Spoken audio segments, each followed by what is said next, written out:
There was an interview with Angelo Dundee way back in the days. I probably read it in one of the prominent boxing publications in the 90s. And in this interview, Angelo Dundee was talking about when he first started working with Muhammad Ali, or Cassius Clay as he was then, in Dundee's gym over in Miami.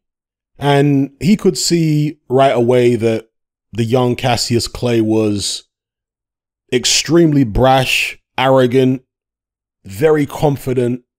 And he was watching him spar one time and realizing that this is probably a person who won't listen to a lot of people because he feels like he knows better than most people. When he wanted him to do something in the ring, in the sparring session, and in this particular instance, it was throw an uppercut, because he wasn't throwing uppercuts, and his opponent, his sparring partner, was open to that particular punch. He decided not to tell him, you need to throw an uppercut, because he felt like someone as egotistical as this is probably going to be stubborn and they won't do what I'm telling them to do. So I need to get them, I need to get this young Cassius Clay to do what I want him to do. And it's all in the method of communication. It's how I deliver my message. And he decided that he needed to appeal to a young Cassius Clay's ego in order to get him to throw this uppercut. So rather than tell him throw the uppercut, he actually said, that was a beautiful uppercut that you just threw. That's the best uppercut I've ever seen from a heavyweight. He hadn't even thrown an uppercut. He'd thrown a hook or something. But he communicated the message about the uppercut in such a way that it appealed to a young Cassius Clay's ego. And he started throwing uppercuts for the rest of the session.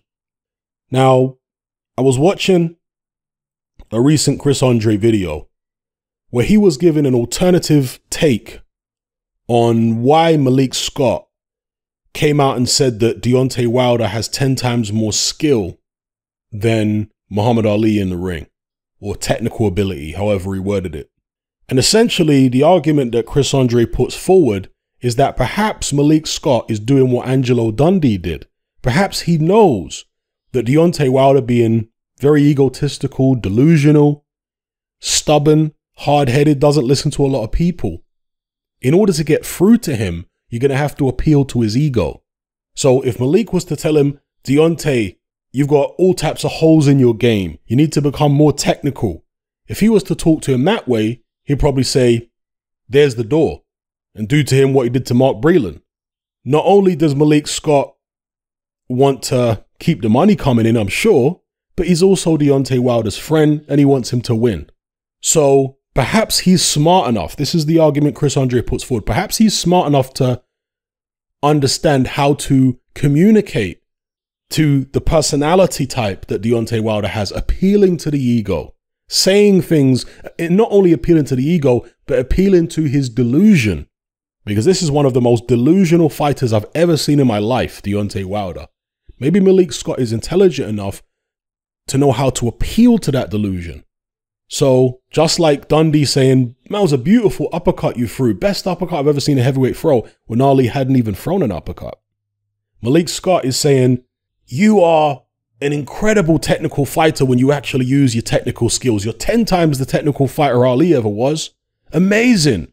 And that will then encourage Deontay to focus on being more technical.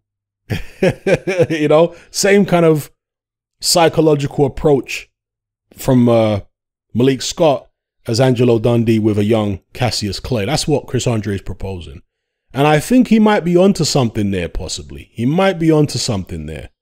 Because, as I said in the video I made about Malik Scott, he doesn't strike me as a stupid guy.